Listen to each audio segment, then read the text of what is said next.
Tuhan, ampuni aku kalau aku suka mengeluh, kalau aku malah mempertanyakan kemahakuasaan-Mu, kalau aku malah mempertanyakan keberadaan-Mu saat hidupku susah, menderita, penuh sakit penyakit dan persoalan. Karena kalau begitu, iblis yang menang, saudara-saudaraku yang terkasih.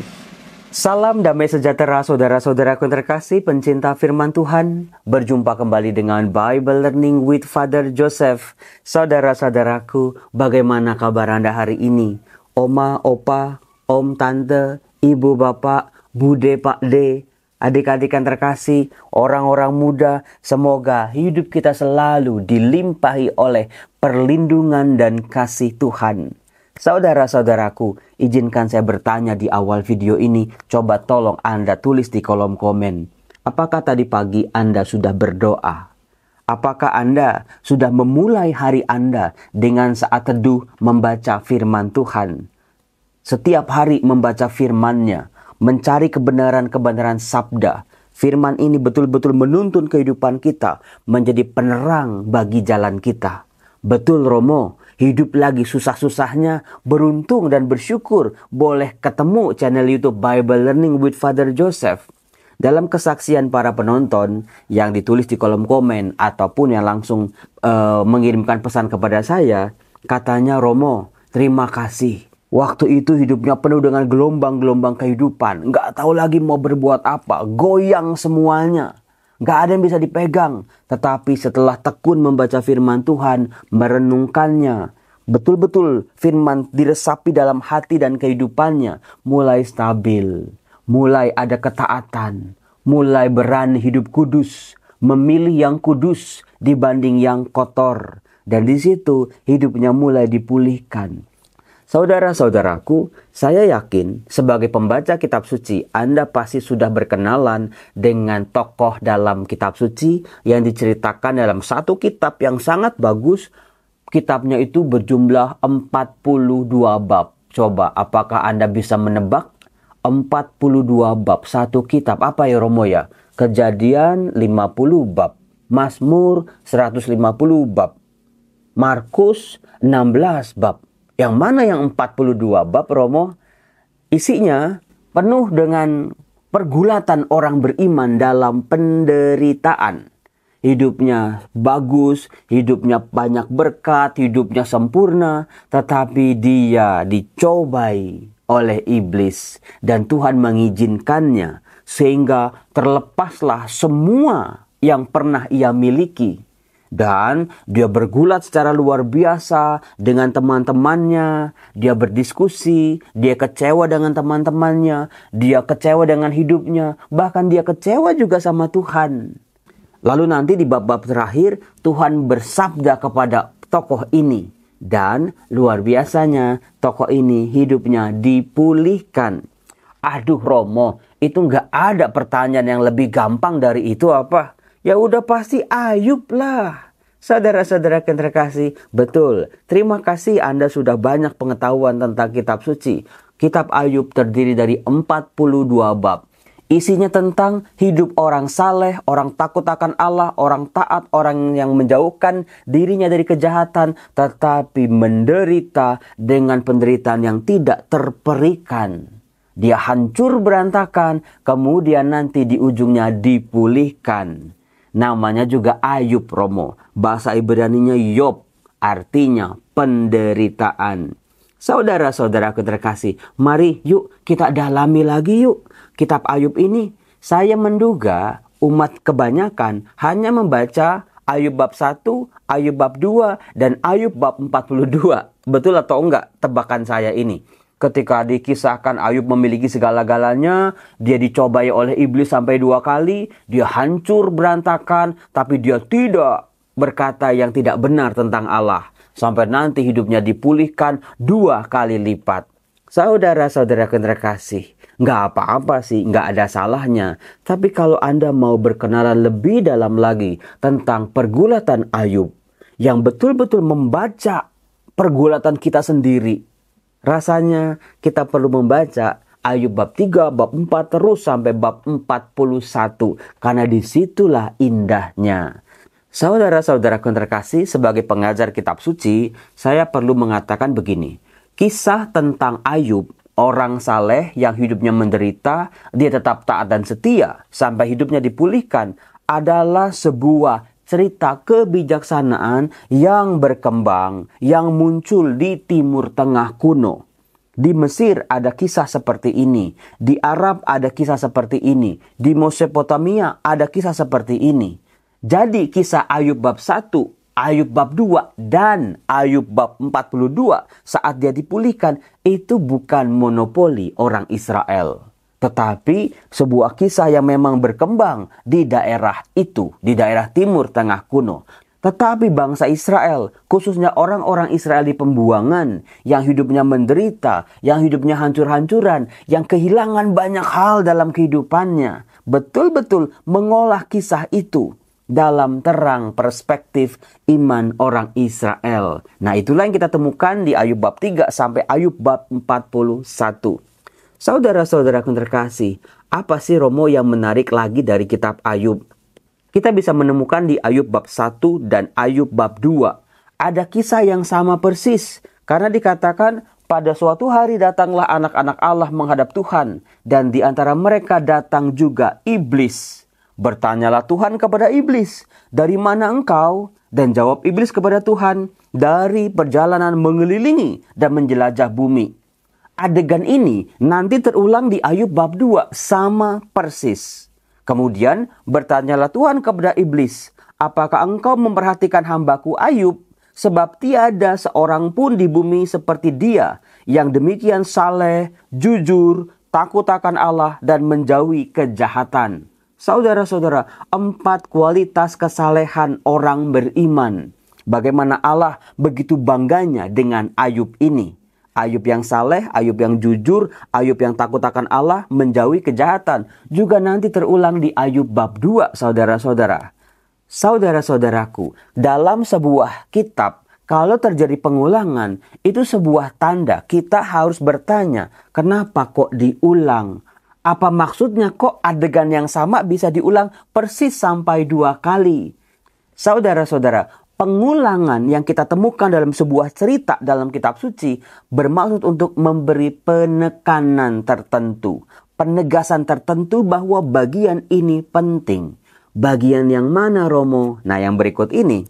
Lalu jawab iblis kepada Tuhan. Itu ada di bab 1 ayat 9. "Apakah dengan tidak mendapat apa-apa, Ayub takut akan Allah? Bukankah engkau yang membuat pagar sekeliling dia dan rumahnya, serta segala yang dimilikinya?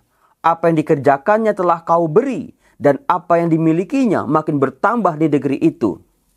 Saudara-saudaraku terkasih, selama ini mungkin kita berpikir iblis mau menantang iman Ayub. Tadi dikatakan, apakah dengan tidak mendapat apa-apa, Ayub takut akan Allah? Saudara-saudaraku terkasih, sebetulnya ya, ini yang mau ditekankan. Yang ditantang oleh iblis bukan Ayub, tetapi Allah sendiri. Kok Romo Yosef bisa bilang begitu, Romo? Karena begini, iblis menuduh Allah bahwa Allah itu ditakuti oleh Ayub, dipercaya oleh Ayub, dikasihi oleh Ayub, karena Allah memberikan begitu banyak hal berkat-berkatnya kepada Ayub. Ya pantas aja Ayub tunduk, Ayub saleh, Ayub takut akan Allah. Karena berkat-berkatnya mengucur deras dalam kehidupannya. Nah, dalam tantangan yang pertama ini saudara-saudara, sebetulnya iblis mau mencobai Allah. Coba, stop itu keran-keran berkatnya. Pasti Ayub akan mengutuki Tuhan. Itu kita bisa lihat di ayat 11. "Tetapi ulurkanlah tanganmu dan jamahlah segala yang dipunyainya. Ia pasti mengutuki engkau di hadapanmu." Persis, misalnya kalau saya kasih rosario hari Senin, hari Selasa saya kasih rosario lagi, hari Rabu saya kasih rosario lagi, hari Kamis saya kasih rosario lagi, terus setiap hari. Lalu Anda pasti berkata, "Saya apa? Penjual rosario?" Enggak. Anda mungkin berkata kepada saya, "Romo Yosef baik banget ya. Romo Yosef itu murah hati sekali ya." Tetapi coba, kalau saya stop kasih rosario kepada Anda, Mungkin Anda akan berhenti mengatakan saya ini orang baik. Itu sebetulnya tantangannya. Apakah Allah sebagai pribadi memang punya kualitas pada dirinya sendiri? Tanpa berkat-berkatnya, tanpa hukuman-hukumannya, Allah memang layak disembah, memang layak dihormati, memang punya kemuliaan, memang punya kuasa untuk disembah oleh manusia. Tanpa berkat-berkat, tanpa kebaikan-kebaikan yang seolah-olah meninabobokan manusia. Atau tanpa hukuman-hukuman yang selama ini menakut-nakuti hidup manusia. Itu poinnya. Maka saudaraku, ketika Tuhan mengizinkan iblis mencobai Ayub, sebetulnya Tuhan mau membuktikan siapa dirinya dan bagaimana kualitas Allah. Tidak ada kaitannya sama Ayub. Allah mau bikin Ayub menderita. Allah mau membuat Ayub itu susah, kehilangan segala-galanya. Bukan. Dari sini kita bisa belajar saudara-saudara. Tuhan, ampuni aku kalau aku suka mengeluh. Kalau aku malah mempertanyakan kemahakuasaan-Mu. Kalau aku malah mempertanyakan keadilan-Mu. Kalau aku malah mempertanyakan keberadaan-Mu saat hidupku susah, menderita, penuh sakit penyakit dan persoalan. Karena kalau begitu, iblis yang menang, saudara-saudaraku yang terkasih. Karena yang dicobai oleh iblis sebetulnya bukan Ayub, tetapi Allah sendiri. Maka begitu Allah mengizinkan, habislah semua harta yang dimiliki oleh Ayub. Anak-anaknya juga habis semua, meninggal di hari yang sama secara mengenaskan. Sebuah penderitaan yang tidak terperikan. Kehilangan di saat yang bersamaan. Semua yang pernah dia miliki hilang. Hidupnya yang enak, hidupnya yang makmur, hidupnya yang penuh dengan berkat-berkat Tuhan seolah dikunci rapat. Gak ada lagi kebaikan Tuhan. Malahan yang ada adalah kengerian demi kengerian yang dihadapinya. Saudara-saudaraku yang terkasih, di Ayub bab 1 ayat 20 dikatakan, maka berdirilah Ayub, lalu mengoyak jubahnya dan mencukur kepalanya. Kemudian sujudlah ia menyembah, katanya, dengan telanjang aku keluar dari kandungan ibuku, dengan telanjang juga aku akan kembali ke dalamnya. Tuhan yang memberi, Tuhan yang mengambil, terpujilah nama Tuhan. Dikatakan di situ, dalam kesemuanya itu Ayub tidak berbuat dosa dan tidak menuduh Allah berbuat yang kurang patut. Jadi saudara-saudaraku terkasih, terbukti dalam Ayub bab 1 ini Allah itu memang layak disembah. Bukan karena kebaikan-kebaikan, berkat-berkat, keturunan yang diberikan Allah kepada Ayub. Ayub takut akan Allah. Ayub menyembah Allah karena Allah memang layak disembah pada dirinya sendiri. Nah, kisah yang kurang lebih sama terulang dalam Ayub bab 2. Tadi sudah saya katakan, kalau Anda menemukan sebuah pengulangan kisah yang sama dalam cerita-cerita kitab suci, itu sebuah penekanan, sebuah pendalaman. Karena apa? Iblis tidak menyerah dengan kegagalannya. Diceritakan kisah yang sama di Ayub bab 2 ayat 1 sampai 3. Di ayat 4, saudara-saudara, iblis memberi tantangan baru kepada Allah. Di bab 2 ayat 4, iblis menjawab Tuhan, kulit ganti kulit, orang akan memberikan segala yang dipunyainya, ganti nyawanya. Tetapi ulurkanlah tanganmu, jamahlah tulangnya dan dagingnya, ia pasti mengutuki engkau di hadapanmu. Saudara-saudaraku terkasih, mari kita gali bagian yang menarik ini. Tantangan yang kedua, iblis untuk Allah. Lagi-lagi bukan untuk Ayub. Kulit ganti kulit. Yang dimaksud apa sih Romo? Kulit ganti kulit? Yang dimaksud di sini adalah hewan ular yang memang pernah dikutuk oleh Allah. Ular ini menjadi binatang yang sangat menakutkan bagi orang-orang di padang gurun. Ular dalam sebuah masa itu kulitnya akan jelek, akan luka-luka oleh lecet-lecet, akan menua. Tetapi ular akan pada suatu saat berganti kulitnya. Ketika dia sudah ganti kulit, melepaskan kulit yang lama, dia tampak seperti hewan yang baru, lebih bagus, lebih cantik daripada sebelumnya. Itu yang dikatakan iblis tentang Ayub.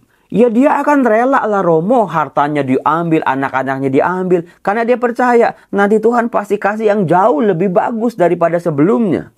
Makanya Ayub tetap percaya dan takut akan engkau. Tantangan si iblis adalah, coba ulurkan tanganmu ya Tuhan, jamahlah tulang dan dagingnya. Coba sentuh Ayubnya. Kemudian Tuhan mengizinkan, bukan, di mana Ayub kena penyakit kulit sampai dia itu dalam keadaan yang sangat mengenaskan. Lagi-lagi saudara-saudara, ini bukan soal apakah Allah membenci, mau menghukum Ayub, apakah Allah nggak suka sama Ayub. Bukan. Ini soal bagaimana iblis menentang keberadaan Allah dan kualitas Allah. Maka Allah mengizinkan iblis mencobai Ayub. Kemudian dikatakan di ayat 9, istri Ayub, orang yang sangat dicintainya, berkata, masih bertekunkah engkau dalam kesalehanmu? Kutukilah Allahmu dan matilah.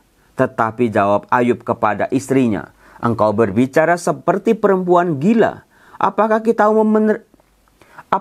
mau menerima yang baik dari Allah, tetapi tidak mau menerima yang buruk? Dalam kesemuanya itu, Ayub tidak berbuat dosa dengan bibirnya. Itulah saudara-saudaraku yang bisa kita dalami dari Ayub bab 1 dan bab 2 tentang misteri penderitaan manusia. Bagaimana bukan melulu soal manusia yang menderita, bukan melulu soal apakah Allah mau menghukum manusia, tetapi soal siapa Allah dan bagaimana kualitas Allah. Nah saudara-saudaraku, di Ayub bab 3, bab 4, bab 5, bab 6 dan seterusnya, kita akan melihat kitab Ayub yang sesungguhnya, di mana terjadi dialog antara Ayub dengan 4 sahabatnya, Bildad, Elifaz, Zofar, dan Elihu. Semakin dinasehati, semakin Ayub kecewa dengan sahabat-sahabatnya ini. Karena apa? Sahabat-sahabatnya selalu mencari kesalahan-kesalahan Ayub. Saudara-saudaraku, ketika kita membaca bagian ini, kita akan melihat sesuatu yang unik. Karena begini, dalam paham orang Israel, dalam perjanjian di Gunung Sinai, Allah sendiri, dari mulut Allah sendiri keluar perintah, kalau engkau taat, setia, hidup dalam hukum-hukumku, aku akan memberkati engkau. Tetapi kalau engkau tidak setia, aku akan menghukum engkau. Itu yang ada di kepala setiap orang Israel.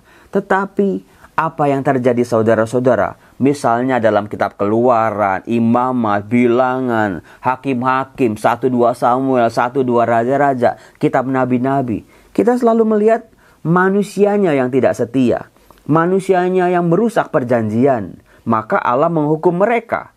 Mereka telah merusak perjanjian dengan Allah. Tetapi dalam kitab Ayub, saudara-saudara, berbeda. Di mata Ayub, Allah yang ada di pihak yang tidak setia. Allah yang merusak perjanjiannya. Bagaimana mungkin? Ayub sudah saleh, Ayub sudah baik, Ayub sudah hidup menurut jalan Tuhan. Bahkan dari mulut Allah juga keluar seperti itu. Mengapa Allah tidak setia dengan perjanjiannya? Mengapa hidupku menderita? Karena aku sudah baik, karena aku sudah taat, karena aku sudah saleh. Tapi kenapa aku mengalami hidup yang berat seperti ini? Jadi saudara-saudara yang terkasih, kitab Ayub sesuatu yang unik. Mempertanyakan apakah Allah sungguh adil. Mempertanyakan mengapa manusia baik, manusia percaya, kok hidupnya menderita. Anda bisa baca contohnya di Ayub bab 6 ayat 1-30, panjang itu. Ayub menjawab, hendaknya kiranya kekesalan hatiku ditimbang dan kemalanganku ditaruh bersama-sama di atas neraca, maka beratnya akan melebihi pasir di laut. Oleh sebab itu tergesa-gesalah perkataanku. Ayub sama seperti kita saudara-saudara, hidupnya lagi berat, lagi malang, lagi kesel. Karena anak panah yang maha kuasa tertancap pada tubuhku, dan racunnya dihisap oleh jiwaku. Kedahsyatan Allah seperti pasukan melawan aku. Saudara-saudara, kalau di kitab-kitab lain dalam perjanjian lama, kemahakuasaan Allah selalu berpihak pada orang-orang percaya. Tetapi yang dialami Ayub malah sebaliknya.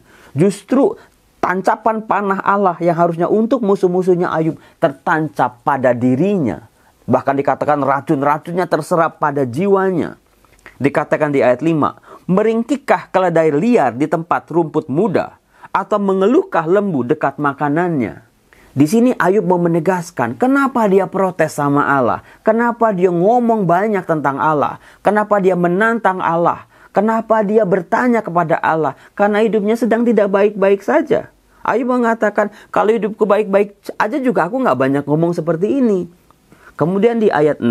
Dapatkah makanan tawar dimakan tanpa garam? Atau apakah putih telur itu ada rasanya? Aku tidak sudi menjamahnya. Semuanya itu makanan yang memualkan bagiku. Hidupnya hambar, hidupnya tawar karena berhenti kebaikan-kebaikan Tuhan yang selama ini dia terima kok tidak ada lagi. Dikatakan, kiranya terkabul permintaanku dan Allah memberi apa yang kuharapkan. Ayub percaya tidak susah buat Allah mengabulkan doa-doa dan permohonannya. Tetapi kenapa Allah kok diam? Saudara-saudara, apakah Anda pernah ada di fase Ayub ini? Allah diam terhadap penderitaan kita. Tidak ada suara, tidak ada petunjuk, tidak ada penghiburan. Dikatakan, kiranya Allah berkenan meremukan aku. Kiranya ia melepaskan tangannya dan menghabisi nyawaku. Itulah yang masih merupakan hiburan bagiku. Bahkan aku akan melompat-lompat kegirangan di waktu kepedihan yang tak kenal belas kasihan. Sebab aku tidak pernah menyangkal firman yang maha kudus. Saudara-saudara, bayangin coba. Penderitaan yang sangat mengerikan itu. Lebih baik aku mati aja deh. Lebih baik udah Tuhan bebaskan aku aja deh. Aku mati aja deh. Itu jauh lebih baik untuk hidupku daripada hidup menderita seperti ini. Dikatakan, apakah kekuatanku sehingga aku sanggup bertahan? Apakah masa depanku sehingga aku harus bersabar? Apakah kekuatanku seperti kekuatan batu? Apakah tubuhku dari tembaga? Bukankah tidak ada lagi pertolongan bagiku? Dan keselamatan jauh daripadaku? Kok mirip banget ya Romo sama keluhan-keluhan saya Romo. Tuhan, saya juga kan gak kuat-kuat banget. Tapi kok cobaannya, masalahnya, problemnya kok berat banget. Saya ini cuma manusia biasa. Itu yang mau dikatakan oleh Ayub. Saya mau loncat langsung di ayat 24. Ayub berkata kepada Tuhan, ajarilah aku, maka aku akan diam. Tunjukkanlah kepadaku dalam hal apa aku tersesat. Ayub mau tahu, kenapa kok dia menderita? Dia salah apa? Di mana kurang hidupnya? Saudara-saudaraku yang terkasih, seringkali penderitaan itu tidak masuk akal kita. Kemudian dikatakan di ayat 29, berbaliklah, janganlah terjadi kecurangan. Berbaliklah, aku pasti benar. Saudara-saudara, ini yang menjadi pergulatan umat manusia. Ketika manusia berpikir, kok Allah yang ada di pihak yang tidak setia? Kok Allah curang? Ini saudara-saudara yang menjadi pergulatan Ayub dan juga pergulatan kebanyakan dari kita ketika hidup kita menderita. Padahal kita sudah hidup benar, mencoba hidup baik. Kok Allah curang? Kok Allah tidak setia dengan perjanjiannya? Kok Allah bisa? Jadi ini pergulatan Ayub. Di satu sisi dia mengalami kok Allah curang, kok Allah tidak setia. Tapi di sisi lain dia juga percaya Allah tidak mungkin curang. Allah tidak mungkin salah. Allah tidak mungkin ada di pihak yang tidak setia. Itulah pergulatan hidup manusia. Jadi saudara-saudara silakan baca Ayub bab 3, 4, 5, 6 terus. Karena itu serunya saudara-saudara. Saya percaya kitab Ayub akan membantu banyak orang. Orang beriman, orang yang tetap mau percaya dan taat pada Tuhan ketika hidupnya penuh dengan penderitaan. Semoga kuasa Allah menyertai kita. Salam damai sejahtera, Tuhan Yesus memberkati. Salam.